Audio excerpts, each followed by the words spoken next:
কুতুবউদ্দিন বখতিয়ার কাকি বহুত বড় আল্লাহর ওলি খাজা মঈনুদ্দিন চিশতি রহমাতুল্লাহি আলাইহির সুযোগ্য শাগরেদ কুতুবউদ্দিন বখতিয়ার কাকি রহমাতুল্লাহি আলাইহি মা যখন বাচ্চাটা মাদ্রাসায় ভর্তি হওয়ার বয়স হলো, মাদ্রাসা উস্তাদের কাছে নিয়ে আসলেন।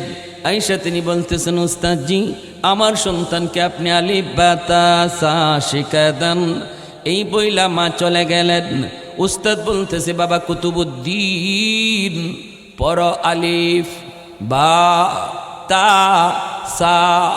কিন্তু কুতুবউদ্দিন তিনি কন না গো উস্তাদজি, আলিফ বা তা সা নয়, আলিফ লাম মিম যালিকাল কিতাবু লা রাইবা ফীহ।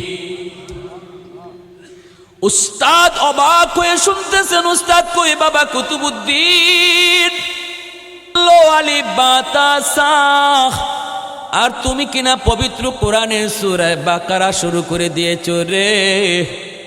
বাবা তাহলে পড়ো, আমি উস্তাদ, আমি তোমার পড়া শুনব।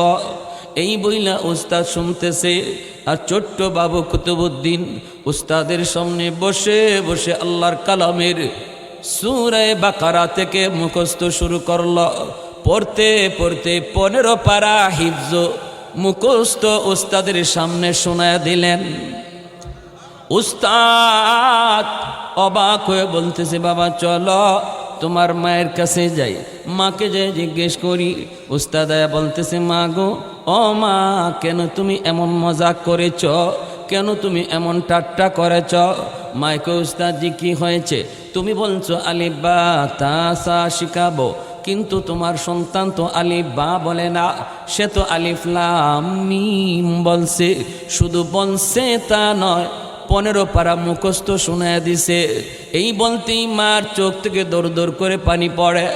মা কান্দে আর কয়, উস্তাদজি খোদার কসম আমি মা নিজেও জানি না আমার কুতুবউদ্দিন কেমন করে 15 পারার হাফিজ হলো। তবে আমার যদ্দূর মনে পড়ে, আমার কুতুবউদ্দিন আমার পেটে আসার পর আমি বেহুদা কোনো কথা বলতাম না, আমি কোনো গল্প গুজব করতাম না, আমার ঘরের পরিবেশটাতেও কোনো গান বাজনা চলতো না। আমি যখন আমার কুতুবউদ্দিনকে দুধ পান করাইতাম, তখন আমি দুধ পান করানোর সময় কোরআন তিলাওয়াত করতাম। আমি মা ছিলাম কোরআনের 15 পারার হাফেজা, কোরআনের 15 পারার হাফেজা ছিলাম। আমার কুতুবউদ্দিন যখন মার দুধ খাইতো, তখন মার জবানে কোরআন তেলাওয়াত শুনতো, মনে হয় দুধের সাথে তিলাওয়াত যায় ঢুকছি। বলুন তো দেখি, দুধের সাথে যদি তিলাওয়াত ঢুকে, তাহলে গানও ঢুকতে পারে কি পারে না? মা যদি সন্তান পেটে নিয়ে বেশি বেশি গান শোনে, সন্তান কিন্তু বড় হওয়ার পর গানের মাস্টার হবে। মা যদি সন্তান পেটে নিয়ে বেশি বেশি কোরআন তেলাওয়াত করে, এই সন্তান বড় হওয়ার পরে কোরআনের হাফেজ হবে। মা সন্তান পেটে নিয়ে যদি বেপরদায় চলে রে যুবক, তাহলে এই সন্তান বড় হওয়ার পর বেহায়া হবে, বেলাজ হবে। আর যদি মা সন্তান পেটে নিয়ে পর্দার ভিতরে চলে, এই সন্তান বড় হয়ে মেধাবী হবে। আল্লাহু আকবার জোরে কোন। এটা অভিজ্ঞতার আলোকে বলেছেন, অভিজ্ঞতার আলোকে বলেছেন। বেশি বেশি মিষ্টি খাইলে সন্তান মিষ্টি প্রিয় হয়, মা বেশি বেশি টক খাইলে সন্তান টক প্রিয় হয়, ঠিক না?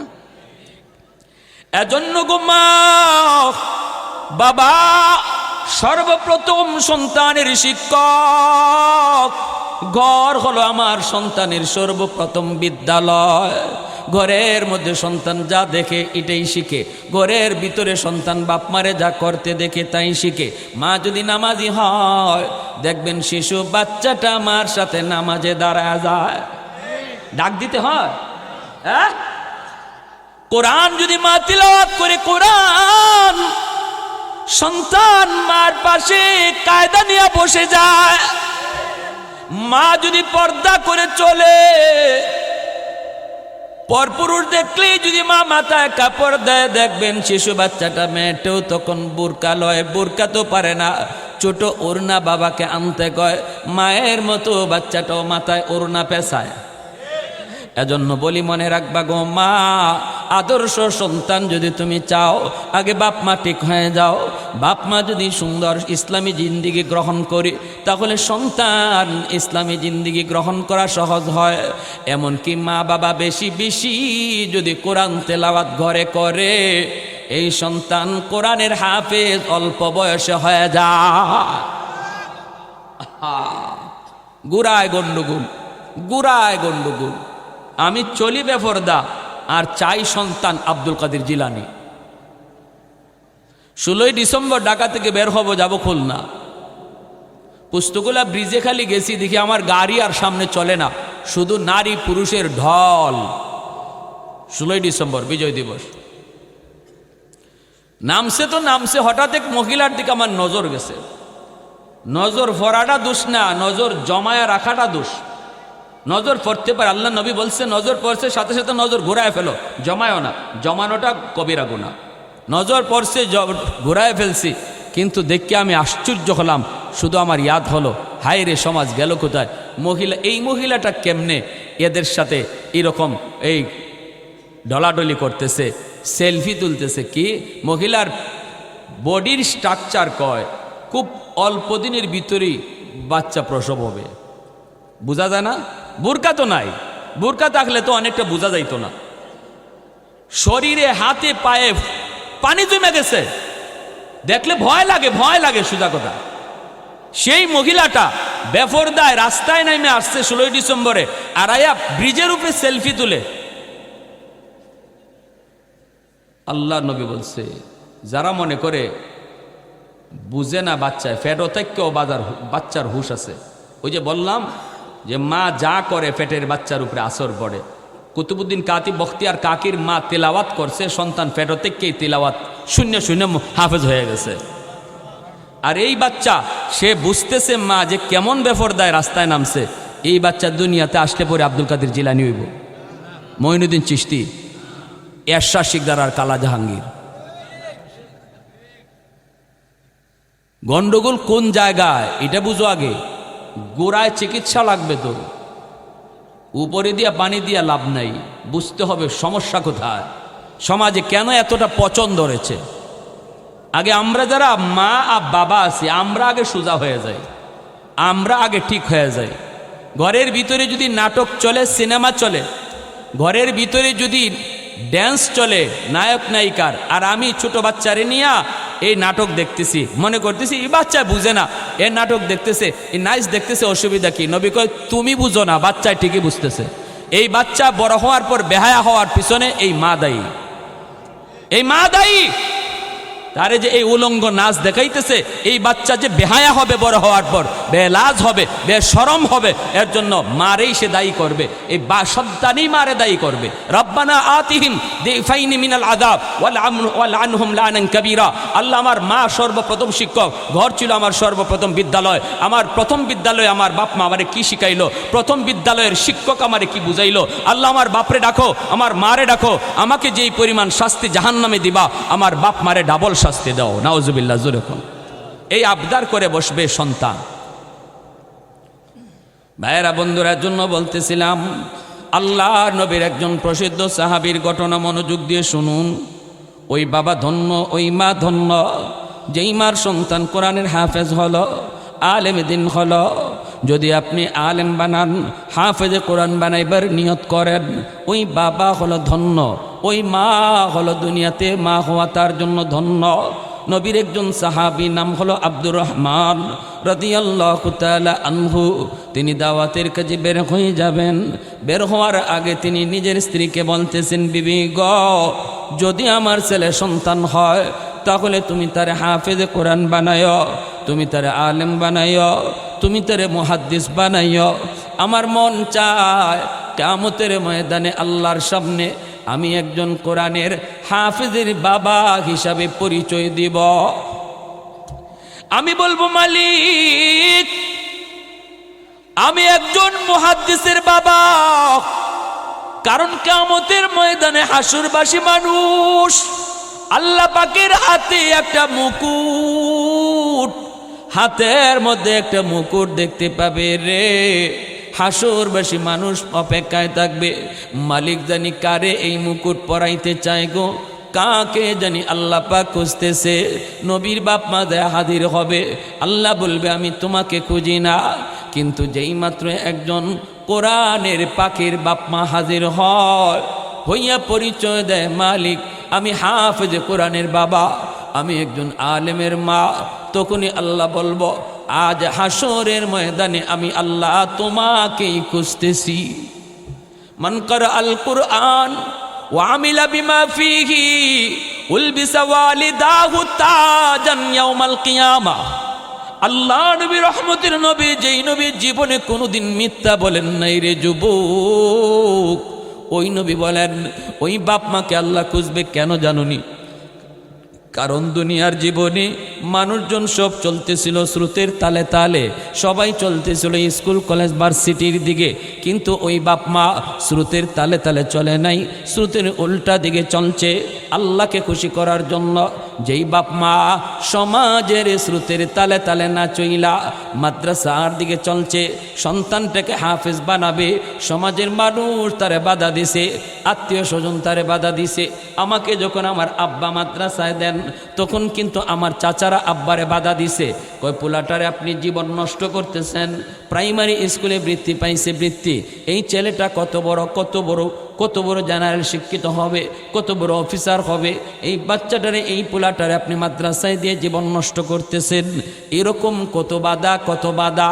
ভাইয়েরা বন্ধুরা আমার, ফ্যামিলির মধ্যে কেউ মাদ্রাসায় নাই, সরকারি হেলথ ইন্সপেক্টর থেকে রিটায়ার্ড আমার আব্বা, চাচারা বড় বড় ইঞ্জিনিয়ার, বড় বড় প্রফেসর, ইমিডিয়েট আপন ছোট ভাই আইন মন্ত্রণালয়ের রানিং উপসচিব, এরপরের ছোট ভাইটা আছে আমেরিকা ফ্যামিলিতে, সবাই হলো জেনারেল শিক্ষিত, আমি শুধু মাদ্রাসায়।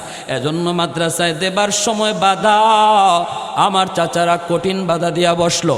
আব্বা তখন বলতেছেন তো শোনো, উলামায়ে কেরামের জবানে শুনেছি আল্লাহ মানুষ সৃষ্টির আগে রিজিকের ব্যবস্থা করে।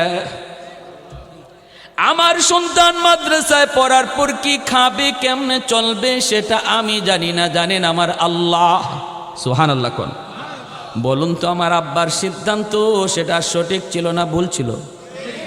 বলুন, আজ আমার আব্বা কি ঠকছেন? আমার ভাই রানিং সচিব, কিন্তু কয়জনে চিনে?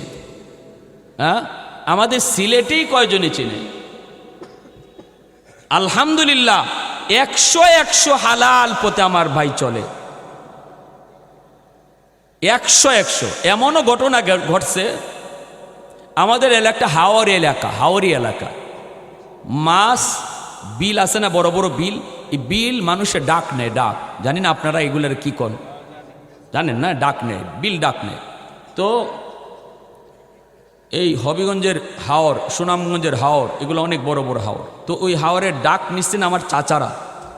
যে বছর চাচারা ডাক নিছেন, এই বছর চাচারা ডাক নিয়ে বলতেছেন শোনো, ওই পাশের একটা এলাকা আছে, এই এলাকা মানুষগুলি ডাকাত, এরা রাতের অন্ধকারে আইসা বিল থেকে মাছ মারে নিয়ে যায়, জোর করে নিয়ে যায়, যদি মাছ না দেয় তো মানুষ মাইরাও ফেলে।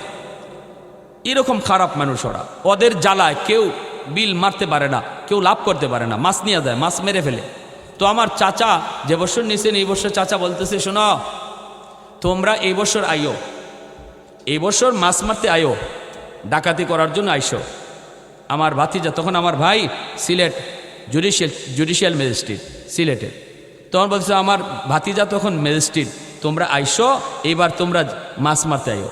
ওই ডাকাতরা ঠিকই খবর নিছে, খবর নিয়ে দেখে যে ঘটনা তো হতো, এবার তো জুলাই দিব। ডাকাতরা মাছ মারে নাই, কোনো ডিস্টার্ব করে নাই, সুন্দরে ওরা মাছ মারছে, লাভ করছে। এই হাওর থেকে একটা বোয়াল মাছ, মনে করেন একটা মানুষের সমান হবে, একটা বোয়াল মাছ, এরকম একটা বোয়াল, এরা যারা আমার চাচারা যারা লাভ করছে, এরা খুশি হইয়া আমার ভাইয়ের বাসায় নিয়ে আসছে, যে আমরা যে যার কারণে এই বছর লাভ করলাম তারে একটা মাছ খাওয়াই। এই মাছটা নিয়ে আসছে পরে, তখন আমার ভাই জুডিশিয়াল ম্যাজিস্ট্রেট, তার ওয়াইফ সিলেটের জুডিশিয়াল ম্যাজিস্ট্রেট, দুজনই তখন সিলেটে, এখন দুজনই ঢাকায়। ওই অবস্থায় আমার ভাইয়ের ওয়াইফ সে বলতেছে মাছ পরে ধরো, আগে ভাইয়ারে জিজ্ঞেস করো এটা হালাল না হারাম? ও বুঝছেন অবস্থাটা, যে এরা যে আমাদের জন্য মাছ লই আইছে এটা নিয়ে আবার ঘুষ মুসও পড়ে, এটা কি আবার ঘুষ টুসের মাঝে পড়ে কি না আগে ভাইয়ারে জিজ্ঞেস করো। তখন আমার ভাই আমার ফোন দিছে, ফোন দিয়ে বলতেছে ভাইয়া একটা মাসালা। আমি বললাম কি মাসলা? কয় মাসালা হলো এই, আমি আল্লাহর কাছে শুকরিয়া আদায় করছি যে আল্লাহ এতটুকু বুঝ যে আল্লাহ তুমি আমার ভাইয়ের দিলে দিয়া দিছো। সিলেটের উলামায়ে কেরাম যে কি পরিমাণ ফায়দা তার থেকে পাইছে, যারাই অসহায় হয়ে একটা ভুল মিথ্যা মামলায় আক্রান্ত হয়েছে এখানেই তারা আমার ভাইয়ের কাছে সহযোগিতা পাইছে। আমি তখন বইলা দিছি এটা ঘুষ না, এটা হারামও না, এটা এমন কোনো কাজ না যেটা তোমার জন্য নেওয়া নিষেধ, এটা 100 বৈধ, নিতে পারো, এটা হাদিয়া, এটা কি হাদিয়া, নিতে পারো। তখন তারা নিছে। এরপরও বলেন এতটুকু চতুর্দিকে সুনাম আছে, কিন্তু এর বড় আল্লাহ পাক আমাকে যে পর্যায়ে নিয়ে আসছে এই তুলনায় তো আমার ভাই দুনিয়াতেও এতটা ইজ্জত পায় নাই, ঠিক না? আখিরাতের বিষয়টা বাদ দিলাম, সেটা আল্লাহ পাকের হাতে। তারপরে উলামায়ে কেরাম তো আশা করতেই পারে, যেহেতু আল্লাহ নিজে বলছেন উলামায়ে কেরামরাই ইন্নামা ইয়াখশাল্লাহ মিন ইবাদিল উলামা, সার্টিফিকেট আল্লাহর, এই সার্টিফিকেট আল্লাহর। ইন্নামা ইয়াখশাল্লাহ মিন ইবাদিল উলামা, মানুষের ভিতরে উলামায়ে কেরাম যারা, এরাই আমি আল্লাহকে বেশি ডরায়, বেশি ভয় পায়। এই সার্টিফিকেটটা দিয়েছেন কে? আল্লাহ। প্যারে হাজরিন, এজন্য বলতেছিলাম কিয়ামতের ময়দানে ওই হাফেজে কোরআন আর আলেমের বাপ মারে আল্লাহ খুঁজবে, কোথায় তোমরা যাদেরকে সমাজের মানুষ অনেক বাধা দিছিল, পোলাটারে মাদ্রাসায় দিও না, এরপরও দিছিলা, সমাজ চলতেছিল এক তালে তালে, তুমি চলতেছিলা স্রোতের উল্টা দিকে, শুধু আমি আল্লাহরে খুশি করার জন্য। ওই দিন তোমার সন্তান হাফেজ হওয়ার পর তার মাথায় যখন পাগড়ি পরায় উস্তাদরা, আমি আল্লাহর কুদরতি নজর ছিল তোমাদের বাপ মার মাথায়। এই জন্য হাসরের মাঠে আজ আমি তোমাদেরকে পাগড়ি পরাবো। সুবহানাল্লাহ, জোরে কোন হাফেজে কোরআনের মাথায় পাগড়ি পরায় উস্তাদ। এই মাঝখানে এই বাচ্চাটা হাঁটাহাঁটি করতেছে কেন? হ্যাঁ, আল্লাহ পাক রব্বুল আলামিন দুনিয়াতে পাগড়ি পরাবে ছাত্রের মাথায় উস্তাদগণ, আর হাসরের মাঠে ওই হাফেজের বাপমার মাথায় পাগড়ি পরাবে কে? আরেকটু জোরে। হযরত আব্দুর রহমান রাদিয়াল্লাহু তাআলা আনহু বিবিকে বলেন, বিবি যদি আমার ছেলে সন্তান হয় তাহলে আমার ছেলেটাকে তুমি হাফেজ বানাও, আলেম বানাও। এই বইলে তিনি দাওয়াতের কাজে চলে গেছেন। রে যুবক, আলহামদুলিল্লাহ ওনার ছেলে সন্তান হয়েছে। মা নাম রাখছেন রবিয়াতুর রায়, সুন্দর একটা নাম রাখছেন মা তারে ঘরের পরিবেশে ইসলামী শিক্ষায় আস্তে আস্তে বড় করতেছেন। কালেমা শিখান, কোরআন শিখান, আলিফবা শিখান, এগুলা মা শিখাইয়া মা সন্তানটারে যখন মাদ্রাসায় ভর্তি করার বয়স হলো, সন্তানটারে নিয়ে মদিনার মসজিদ, তখন মাদ্রাসা, মদিনার মসজিদের মাদ্রাসায় তিনি হাজির হলেন। উস্তাদদেরকে ডাক দিয়া বলেন, উস্তাদজি আমার সন্তান রবিয়াকে ভর্তি করেন। উস্তাদরা ভর্তি করলেন। অল্প দিনের ভিতরেই তারা দেখতে পেলেন মা একজন খাস পর্দানিশীন মহিলা হওয়ার কারণে এই সন্তানের মেধাকে আল্লাহ পাক কুদরতি মেধা দান করেছেন। অল্প দিনের ভিতরেই মাদ্রাসার সমস্ত ছাত্রদের ভিতরে 1 নাম্বার হয়ে গেলেন। পুরা মাদ্রাসার ওস্তাদদের নজরে পড়ে গেলেন। ওস্তাদরাও মায়া করতে লাগলেন, নাম ছড়িয়ে পড়ল। বছর যায়, এইভাবে 16টা বছর কেটে গেল। এইদিকে 16 বছর পর মদিনায় রবিয়ার সুনাম সবার মুখে মুখে ছড়িয়ে গেল। বহুত বড় মুহাদ্দিস হয়ে গেলেন। যেই মাদ্রাসা থেকে পড়ালেখা করেছেন এই মাদ্রাসারই সবচেয়ে বড় মুহাদ্দিস হয়ে গেলেন। এই মাদ্রাসারই উস্তাদ হলেন এবং মদিনার মানুষ ওনাকে শ্রদ্ধা করে মদিনার মসজিদ, আমার নবীর মসজিদের ইমাম বানায় দিলেন। মসজিদে নববীর ইমাম, আবার মাদ্রাসার মুহাদ্দিস। অনেক ছাত্র ওনার কাছে হাদিস পড়ে। আর হাদিসও পড়ান কোন জায়গায়? আমার মায়ার নবী, রহমতের নবী যেই রওজায় শুয়ে আছেন গো, নবীর রওজার পাশে বইসা বইসা মায়ার নবীর হাদিস নবীকে শোনায়া শোনায়া পড়া। কেমন ভাগ্যটা, কেমন ভাগ্য! আমার নবীর কথাগুলা মানুষকে বুঝাইতেছেন নবীর রওজার পাশে বইসা বইসা। 16 বৎসর পর বাবা বাড়িতে ফিরলেন। এখনের মতো তো আর মোবাইলের যুগ ছিল না। আমি বেঁচে আছি, আমি আসতেছি, খবর দেওয়ার কোনো ব্যবস্থা ছিল না। 16 বৎসর পর হযরত আব্দুর রহমান রাদিয়াল্লাহু তাআলা আনহু তিনি বাড়ির উদ্দেশ্যে রওনা দিলেন। নিজের বাড়িতে ঢুকবেন, ঢুকছেন, অনুমতি লাগবে আবার কিসের? নিজের বাড়িতে ঢুকতেছেন। ওই অবস্থায় হযরত রবিয়া মায়ের কাছ থেকে মাত্র তিনি বিদায় নিয়ে ক্লাসে যাবেন। সকালবেলা মাত্র তিনি ক্লাসে যাবেন, হঠাৎ করে রবিয়া দেখেন আন্দরের ভিতরে একজন বৃদ্ধ মানুষ ঢুকতেছে। অনুমতি নাই, সালাম নাই, অনুমতি নাই। অথচ মুসলমানের বাড়িতে যদি ঢুকতে হয় তাহলে সালাম দিয়া অনুমতি নিতে হয়। এটা ইসলামী তরিকা, ইসলামী নিয়ম। কারো ঘরে কথা না বইলা, সালাম কালাম না দিয়া, আওয়াজ না কইরা চুপচাপ ঢুকা শরীয়তে সম্পূর্ণ হারাম। এমনকি মার রুমে ঢুকাও নিষেধ। আপন মার রুমেও আওয়াজ না দিয়া, অনুমতি না নিয়া ঢুকা নিষেধ। এটা শরীয়ত শিখায়, আমার নবী শিখায়। এর ভিতরে কারণ আসেনি না নাই? জোরে বলেন আসেনি না না? হযরত আব্দুর রহমান হয়তো তিনি এতটাই আবেগ প্রবণ ছিলেন, ওই আন্দরের গেইটের পাশে আইসা যে অনুমতি নিবেন এইটা আর খেয়াল নাই। আর নিজের বাড়িতে ঢুকবেন, নিবেন কেন, এনে ঢুকে গেছেন সোজা। আর হযরত রবিয়া তিনি তো আর জানেন না ইনি যে বাবা। বাবা চেনে না ছেলেকে, ছেলে চেনে না বাবাকে। বৎসর চলে গেল 16টা, জন্মই তো বাবা দেখেন নাই ছেলের। জন্মের আগেই তিনি দাওয়াতের কাজে বের হয়েছিলেন। এখন ছেলে বাধা দিতেছে বাবারে, আর বাবা ছেলের বাধা না মাইনা শুধু ভিতরে ঢুকতেছে।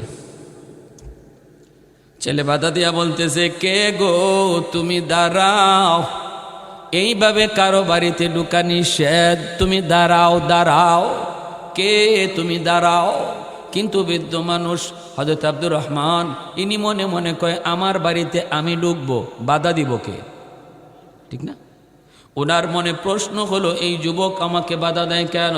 এই যুবক এখানে কি করে আমার স্ত্রীর সামনে? এই যুবক আমার স্ত্রীর পাশে কি করে? এনার মনে হলো এই প্রশ্ন। রবিয়া যত বাধা দেন বাবা তো বাধা মানে না, কারণ বাবা তো ছেলেরে চিনে না, ছেলে তো বাবাকে চিনে না। তিনি তো ভিতরে ঢুকতেছেন, রবিয়া বাধা দেয়। ওই অবস্থায় মা পাশে দাঁড়ায় আছেন। মা তো ভালো করে চিনতেছেন ইনি হলেন তার স্বামী আর এই সন্তানের বাবা। কিন্তু মা এই কথাটা বলেন না, পরিচয় মা দিতেছেন না, বরং মা বলতেছেন মনে মনে, দেখি কদ্দুর কি হয়। বাবা ঢুকবে, ছেলে বাধা দিবে, কই পর্যন্ত যায় দেখি। যখন দেখে যে বাবা শুধু ঢুকতেছেই আর ছেলে শুধু বাধাই দিতেছে, কেউ কারো কথা শুনতে রাজি না, তখন মা কইতেছে, বাবা রবিয়া, বৃদ্ধ মানুষ ঢুকেই যখন পড়েছে, বাধা দিও না বাবা, তোমার ক্লাসের টাইম হয়ে গেছে, ছাত্ররা অপেক্ষা আছে, তুমি ক্লাসে চলে যাও, মাদ্রাসায় চলে যাও। যেই মাত্র মা এই কথা বলছেন, রবিয়া চিন্তায় পড়ে গেলেন। মা তো বলতে পারতেন, বাবা রে ইনি তোমার বাবা, তাহলে এই তো কিচ্ছা খতম হয়ে যায়, ঠিক না? কিন্তু না, মা এই বলেন নাই, মা এই কথা বলেন নাই, বলতেছেন বাবা তোমার ক্লাসের টাইম হয়ে গেছে, ক্লাসে চলে যাও। আর ইনি বৃদ্ধ মানুষ টুকে যখন পড়েছে, বাধা দিও না।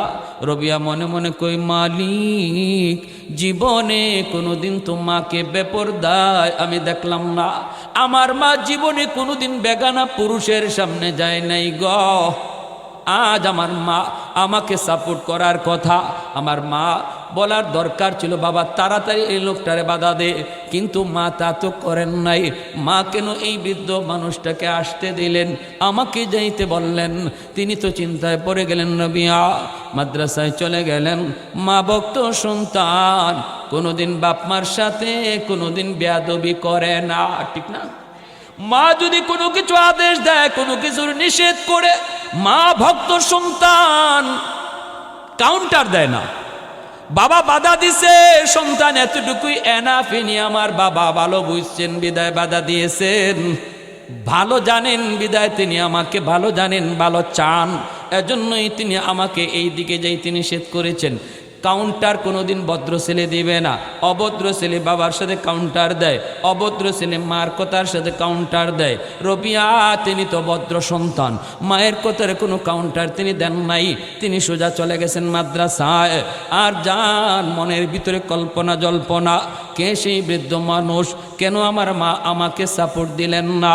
রবিয়া তিনি চলে গেলেন মাদ্রাসায়। এইদিকে আব্দুর রহমান তিনি ভিতরে ঢুইকা নিজের স্ত্রীকে লক্ষ্য করে বলেন, বিবি গ, আগে বলো এই যুবক ছেলেকে কি, তার পরিচয়, আমাকে বাধা দেওয়ার ক্ষমতা তারে কে দিল? হয়েছে নি? রবিয়ার মা কই, স্বামী আমি তোমাকে সব কিছু খুলে বলবো, এর আগে তুমি বলো কেন 3টা সুন্নত তুমি তরক করেছো?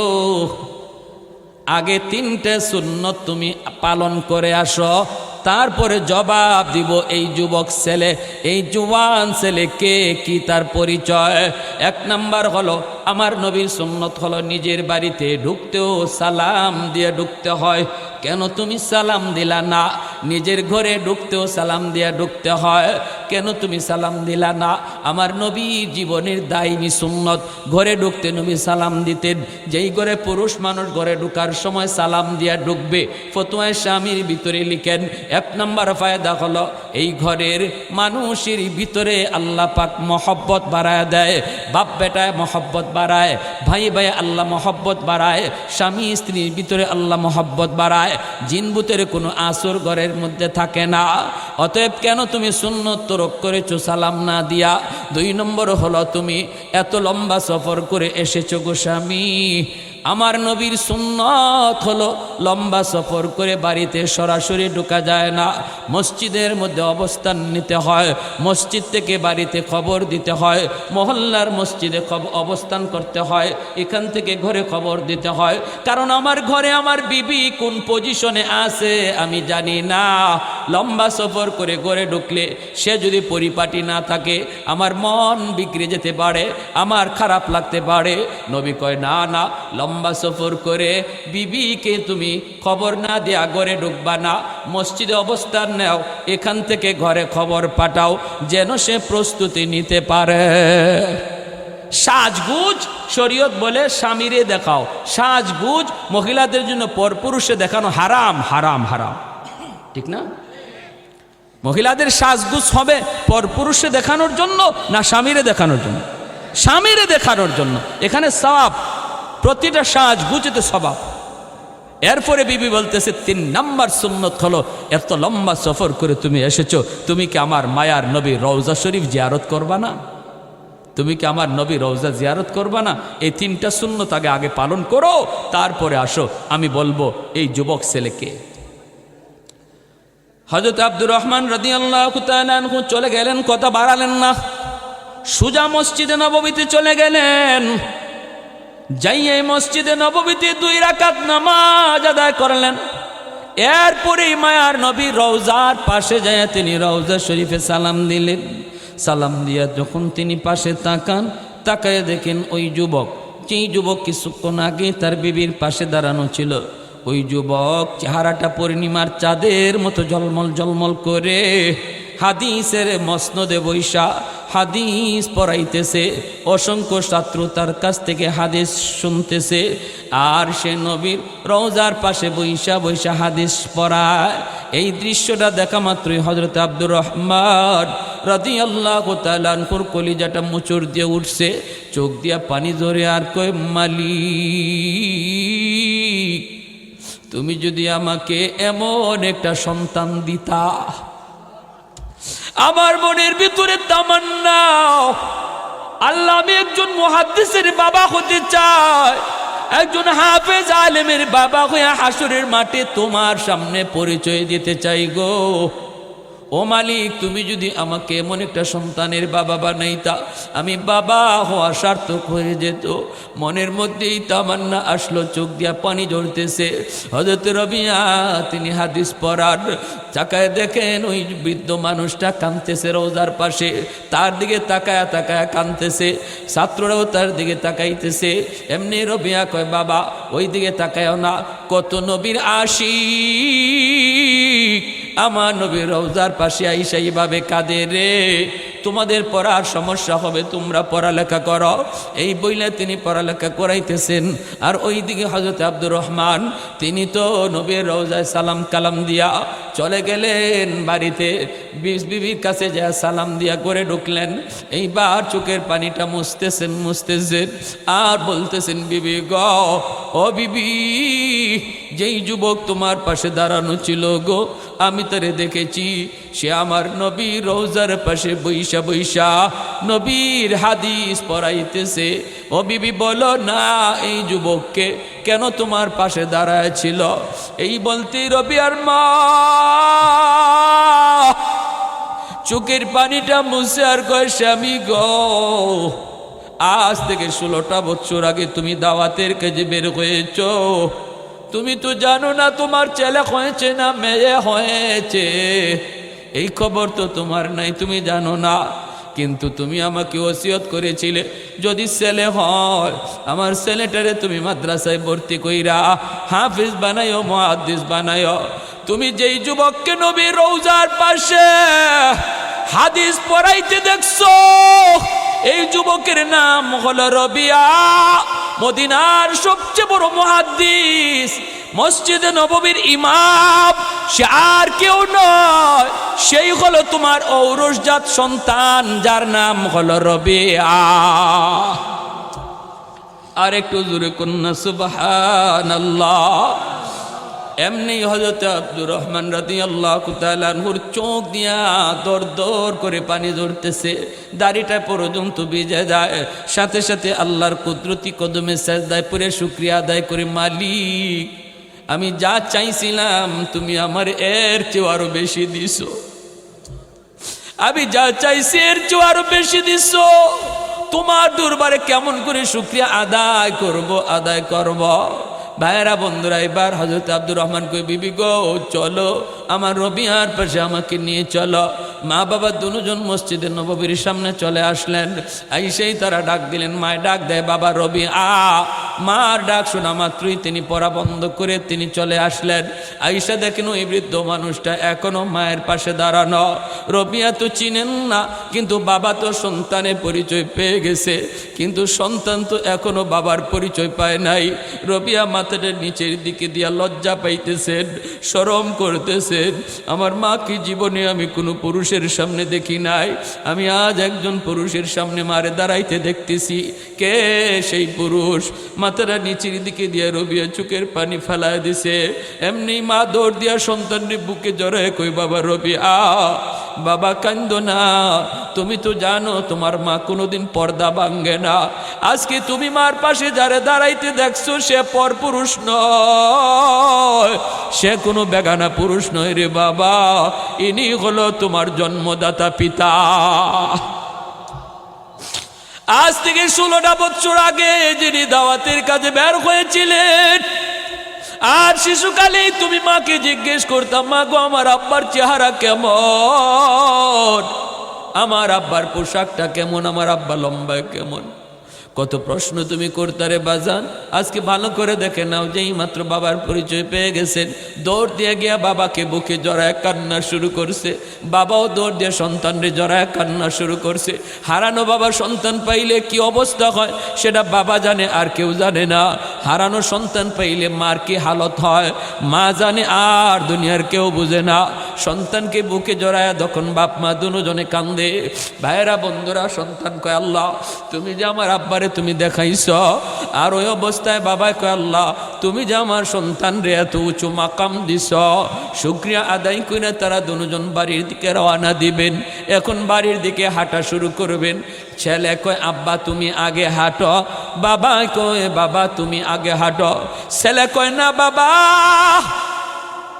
আমি বড় না তুমি বড়, তুমি আগে হাঁটো আমি পিছনে। বাবাই কয় না বাবা, আমি বাবা হলেও ছোট, তুমি ছেলে হইয়া বড়। ভাইরা কে হাঁটবে, কে আগে যাবে? ভাইরে এটাই মাদ্রাসায় শিখায়, এটাই আল্লাহ কোরআনের শিক্ষা, এটা আমার নবীর আদর্শের শিক্ষা। আমার নবীর আদর্শ যারা শিখে এরা বাপ মার সেবা করা শিখে, মুরব্বীদের শ্রদ্ধা করা শিখে। ভাইরা উলামায়ে কেরামের বাপ মা কোনোদিন বৃদ্ধাশ্রমে পাওয়া যায় না, ঠিক কিনা জোরে বলেন? আজও পর্যন্ত এমন কোনো নজির পাওয়া যায় না। কারণ বাপ মা কি জিনিস সেটা আমার নবী শিখায়, আল্লাহর কোরআন শিখায়। ভাইরা বন্ধুরা, এজন্যই মাদ্রাসার ছাত্রগুলি উস্তাদের জুতাগুলা সোজা কইরা দেয়, উস্তাদের সাথে জীবনে কোনোদিন বেয়াদবি করে না। ভাইরা রবিয়া কয় না বাবা তুমি আগে হাঁটো, আমি তোমার পিছনে হাঁটব। বাবা কয় না বাবা তুমি আগে হাঁটো, আমি পিছনে হাঁটব। ওই অবস্থায় কে আগে হাঁটবে, কে পিছনে হাঁটবে? রবিয়া কয় মা তুমি সিদ্ধান্ত দেও কে আগে যাবে আর কে পিছনে পিছনে হাঁটবে। মা কয় বাজার সিদ্ধান্ত যদি আমার দিতে হয় তাহলে আমার রায় হলো বাবা রবিয়া তুমি আগে হাঁটো, আমরা বাপ মা তোমার পিছনে পিছনে হাঁটব। রবিয়া কয় মা কেন তুমি এই রায় দিয়েছ? তিনি তো আমার আব্বা, বাবার উপরে ছেলে হয় না গো মা। মায় কই বাবা দুই কারণে আমরা তোমার পিছনে তুমি আগে। একটা হলো দুনিয়াতে আর একটা হলো পরকালে। দুনিয়ার জীবনও আল্লাহ তোমাকে মসজিদে নববীর ইমাম আল্লাহ বানায় দিছে। নামাজে যদি তুমি ইমাম হও, তোমার বাবা মুক্তাদি হয়, বাবা পিছনে থাকে, ছেলে ইমাম হলে আগে থাকি। তাহলে দুনিয়াতেও তুমি আগে, বাবা তোমার পিছনে। হাসরের মাঠেও আল্লাহ বলবো কোরআনওয়ালারা কোথায়? আমার কোরআনের ইজ্জতের খাতিরে তোমরা জান্নাতে যাও, পিছনে তোমাদের যারে যারে মন চায়, মা বাবা দাদা দাদি নানা নানি শ্বশুর শাশুড়ি যতজন মানুষ তোমার কোরআন শিকার পিছনে মেহনত করছে, সহযোগিতা করছে, এদেরকে লইয়া বরযাত্রীর মতো জান্নাতে যাও। এজন্য উলামায়ে কেরাম থাকবে আগে, আর একজন আলেম বানানোর পিছনে এলাকার যত মানুষের সহযোগিতা থাকবে। নবী বলেন এরাও বরযাত্রীর মতো জান্নাতে ঢুকবে। তাহলে আমার ভাইয়েরা বলুন, মাদ্রাসারে কদর করলে লাভ আছে নি না নাই? সন্তানটারে হাফেজ বানাইলে লাভ আছে নি না নাই? নিয়ত করতে পারি না আমরা? ভাই সন্তানের কামাই খাইমু এই নিয়তটা বাদ দেন না, বাদ দিয়ালান। এটা নিয়ত করেন আল্লাহ আমার সন্তান যেন সদকায়ে জারিয়া হয়। আল্লাহ গুনাহগার হইয়া যদি কবরে যায়, ভুল ত্রুটির অভাব নাই, সন্তানের উসিলায় যেন আল্লাহ কবরকে জান্নাত বানায় দেয়। করতে পারি না? কারা কারা পারি হাতটি আল্লাহকে দেখান। আল্লাহ তুমি প্রতিটা হাতকে কবুল করো, মঞ্জুর করো। যারা বিয়া শাদী করছেন না এরাও হাত তুলেন, সমস্যা নাই, বিয়া তো কপালও আছে। বিয়ে করার পরেই নিয়ত করবেন আল্লাহ আমার সন্তান তুমি দিবা, নেক সন্তান দিও, আমার সন্তান আমি হাফেজ বানাবো, আলেম বানাবো, এই মাদ্রাসায় পড়াবো। আর যদি একান্তই আপনি জেনারেল লাইনে পড়াইতে হয়, অনুরোধ করব 5টা বছর শিশুকালে মাদ্রাসায় পড়াবো, এরপরে আমি যদি হাই স্কুলে দিব, তাহলে আমি বাবার জিম্মাদারি আদায় হবে। হাসরের মাঠে বাবার বিরুদ্ধে সন্তান মামলা দিতে পারবে না, মার বিরুদ্ধে মামলা দিতে পারবে না। আল্লাহ আমাদের সবাইকে তৌফিক দান করুন। সবাই বলে আমিন, আর একটু জোরে বলে আমিন।